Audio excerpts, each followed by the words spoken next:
Chambers ने उसे ठिकाने लगाया तो दूसरा जग गया। उनमें से एक ज़ॉम्बी गलती से बर्तन गिरा देता है, जिस वजह से वहां इतना शोर हुआ कि उन ज़ॉम्बीज की नींद एक झटके में टूट गई। सब लोग चैम्बर्स की मदद करने जाते हैं, पर वहां और भी ज़ॉम्बीज थे जिन्होंने उन सबको चारों ओर से घेर लिया। चैम्बर्स ज़ॉम्बीज को मारते हुए बचकर निकलने की कोशिश करती है, पर मार्टिन एक बार फिर उसे धोखा देता है और दरवाजा बाहर से बंद कर देता है। माइकी ने मार्टिन से पूछा, वो कहाँ रह गई? मैंने उसे तुम्हारे पीछे ही आते देखा था। पर तभी चैम्बर्स खिड़की तोड़कर उसके सामने आ जाती है। ज़ॉम्बीज उसके ऊपर चढ़ गए और उसे भी इन्फेक्ट कर दिया, जिसके बाद माइकी को दिल पर पत्थर रखकर उसे शूट करना पड़ा। जल्द ही वो उस कसीनो तक पहुंच गए जहां पैसों की तिजोरी थी। यहाँ बाकी जगहों के मुकाबले बहुत कम इन्फेक्टेड लोग थे, और जो थे भी उन्हें उन लोगों ने मार दिया। केट बोली, मुझे नहीं लगता रीटा अब तक जिंदा होगी। पर लिली उसे कहती है, इतनी जल्दी हार मत मानो। कुछ महीनों पहले जब एक आदमी बाहर नहीं आया तो मैं वहां से चली गई। मुझे लगा वो मर गया होगा, लेकिन 3 दिन बाद वो वापस जिंदा लौट कर आया। ज्यूस के इन्फेक्ट करने से पहले ही वो वहां से भाग निकला था। वहां उन्हें ढेर सारे ब्लूप्रिंट और नक्शे पड़े मिले, जिसका मतलब सिर्फ वो ही नहीं है जिन्हें तनाका ने यहाँ पैसे निकालने के लिए भेजा था। उनसे पहले भी यहाँ कुछ लोगों की टीम आई होगी, पर कोई भी जिंदा वापस नहीं लौटा। स्कॉट टीम को डिवाइड करता है और सब अपने अपने काम में लग जाते हैं। मार्टिन और लिली को बाहर निगरानी के लिए तैनात किया जाता है। मेरियन ऊपर हेलीपैड पर जाती है, जहां उसे वो हेलीकॉप्टर स्टार्ट करना था, और साइमन तिजोरी के पास जाता है। मार्टिन लिली से सौदा करता है कि अगर वो उसे रानी का ब्लड सैंपल लाने में मदद करेगी तो बदले में वो चैंप के सारे लोगों को किसी सुरक्षित जगह पहुंचा देगा। लिली इसके लिए मान जाती है, जिसके बाद उसने हवा में गोली चलाई और रानी के आने का इंतजार करने लगे। स्कॉट ने जनरेटर स्टार्ट किया, जिससे वहां फिर से रोशनी हो जाती है। उधर विल और साइमन ज़ॉम्बीज को मारते हुए तिजोरी के पास आते हैं। साइमन तो लॉकर को देखकर मानो खुशी से पागल ही हो जाता है, पर खतरा अब भी टला नहीं था। तिजोरी से पहले वहां कुछ ट्रिगर पॉइंट्स थे, जिन पर उन्होंने पैर रखा तो शरीर के चिथड़े उड़ जाएंगे। वहां उन्हें और लोगों की लाशें मिली जिन्होंने उनसे पहले तिजोरी को खोलने की कोशिश की थी, पर सब मारे गए। उनकी हालत देखकर किसी में भी आगे बढ़ने की हिम्मत नहीं होती। अच्छी बात यह थी कि ट्रिगर पॉइंट्स बस एक बार काम करते थे, मतलब अगर किसी तरह वो इसे चकमा दे दे तो बात बन सकती है। जिसके बाद विल नीचे जाता है और एक ज़ॉम्बी उठाकर लाता है। उन्होंने उसे आगे जाने को कहा, पर वो इतना भी बेवकूफ नहीं था। जिसके बाद विल ने उसे गोली मार दी और एक दूसरा ज़ॉम्बी लेकर आया। इस बार वो उसे खाने का लालच देकर आगे भेजते हैं, और उसने जैसे ही ट्रिगर पॉइंट्स पर पैर रखा, उस पर गोलियों की बारिश हो जाती है। एक एक कर उसने सारे सेफ्टी पॉइंट्स क्लियर कर दिए और अब खतरा ना के बराबर था।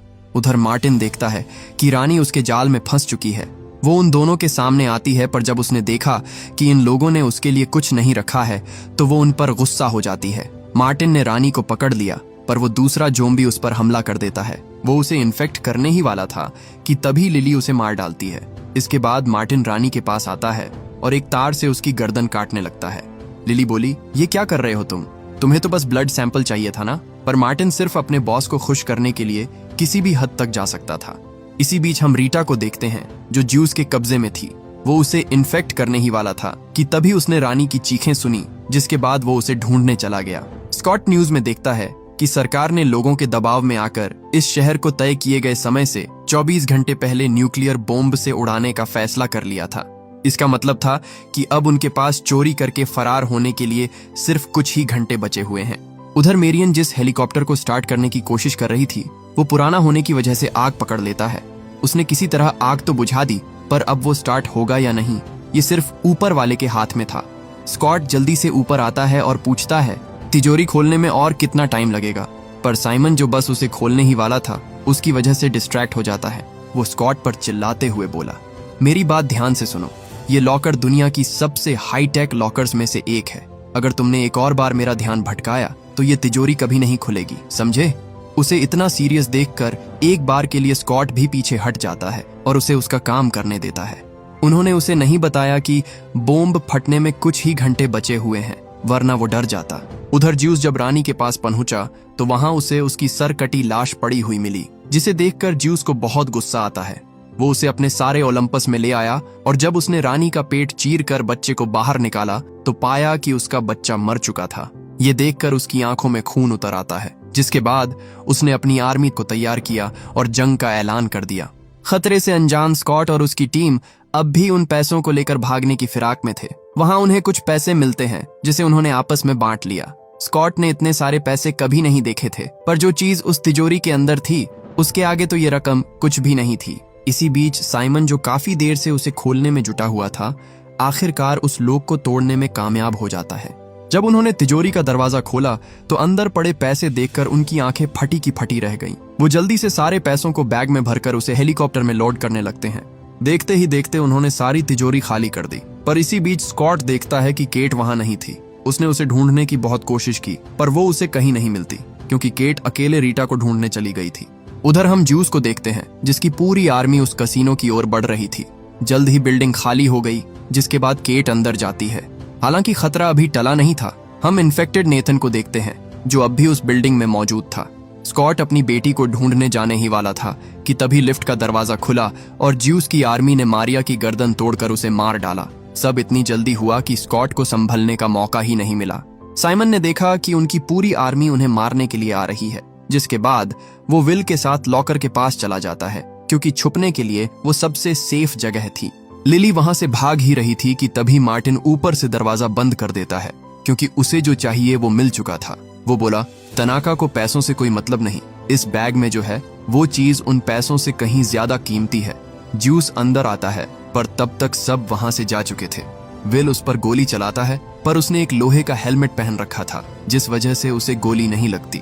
विल उससे फाइट करता है, पर ज्यूस उससे कहीं ज्यादा ताकतवर था। उसने विल को बहुत मारा और उसे काट कर इन्फेक्ट करने ही वाला था कि तभी साइमन बीच में कूद पड़ा और उसकी जान बचा ली। उसने अपनी जान की परवाह के बगैर विल को अंदर धकेल दिया और खुद दरवाजा बंद करने के लिए बाहर ही रुका रहा, जिस वजह से वो भी मारा जाता है। उधर मार्टिन सबको धोखा देकर भागने की कोशिश कर रहा था, पर तभी उसे बैग में कुछ अजीब सा महसूस हुआ। उसने जब बैग खोला तो पाया कि उसके अंदर रानी का सर नहीं था, क्योंकि लिली ने पैसे बटोरते वक्त बड़ी चालाकी से बैगों की अदला बदली कर दी थी। वो कुछ समझ पाता उससे पहले ही वहां व्हाइट टाइगर आ जाता है, जिसने मार्टिन पर हमला कर दिया। उसने मार्टिन को अपने नुकीले जबड़ों से दबोच लिया और उसे बुरी तरह नोच डाला। आखिर में वो उसके सर को कच्चा चबाकर उसे मार डालता है। स्कॉट बचे हुए लोगों के साथ ऊपर जाने की कोशिश करता है, पर नीचे उनकी पूरी सेना थी, जिनसे लड़ते लड़ते स्कॉट की सारी गोलियां खत्म हो गईं। जोम्बी बेचारे माइकी को भी काट लेते हैं, जिसके बाद उसने अपनी जैकेट में सभी ग्रेनेड की पिन खींचकर वहां एक बहुत बड़ा धमाका कर दिया। स्कॉट लिली के साथ ऊपर आता है, पर उसने देखा कि मेरियन अभी तक हेलीकॉप्टर स्टार्ट नहीं कर पाई थी। वो उसे जल्दी करने को कहते हैं, पर तभी वहां ज्यूस आ गया। वो उन पर हमला करने ही वाला था कि तभी लिली अपने बैग से रानी का सर निकालती है और उस पर बंदूक तान देती है। वो बोली, आगे बढ़े तो इसका भेजा उड़ा दूंगी, जिसके बाद ज्यूस को उसकी बात माननी पड़ी। खुशकिस्मती से उनका हेलीकॉप्टर स्टार्ट हो गया और उन्हें अपनी आंखों के सामने से जाता देख ज्यूस गुस्से से पागल हो जाता है।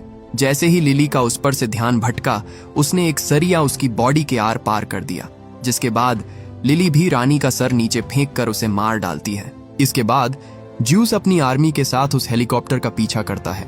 स्कॉट ने कहा, तुम यहीं रुको, मैं उसे लेकर आता हूँ। उधर हम केट को देखते हैं, जो रीटा को ढूंढ लेती है, पर वो जैसे ही आगे बढ़ने वाली थी, नेथन ने उस पर हमला कर दिया। उससे पीछा छूटा तो वो अपने सामने ज्यूस को खड़ा पाती है, जिसकी पूरी आर्मी एक साथ उस पर टूट पड़ी। जल्द ही उसकी गोलियां खत्म हो जाती हैं, पर तभी एंड मौके पर वहां स्कॉट आ गया और उसने ज्यूस को बजूका से उड़ा दिया। वो तीनों भागकर ऊपर आते हैं, पर वहां उन्हें रेस्क्यू करने के लिए कोई हेलीकॉप्टर नहीं था। स्कॉट को लगा कि मेरियन ने उसे धोखा दिया, पर तभी केट को हेलीकॉप्टर की आवाज सुनाई देती है। उसने भागने की कोशिश की थी, पर एंड मौके पर उसका जमीर जाग गया। वो सब जल्दी से हेलीकॉप्टर में बैठते हैं, पर तभी वहां ज्यूस भी आ जाता है। मेरियन ने जल्दी से हेलीकॉप्टर को दूर ले जाने की कोशिश की, पर ज्यूस एक लंबी छलांग लगाकर सीधा हेलीकॉप्टर में कूद जाता है, जिससे उनका बैलेंस बिगड़ गया।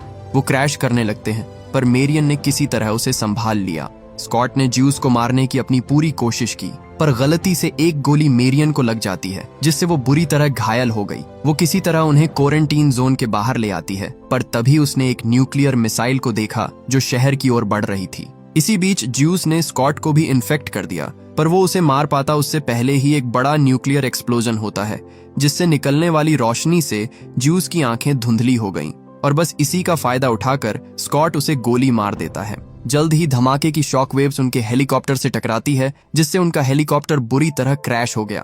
कुछ देर बाद जब केट को होश आया तो उसने देखा कि मेरियन और रीटा दोनों ही इस क्रैश को सरवाइव नहीं कर पाई थी। स्कॉट की सांसें अभी तक चल रही थीं, पर अफसोस अब इन सब का कोई फायदा नहीं था क्योंकि वो इन्फेक्ट हो चुका था।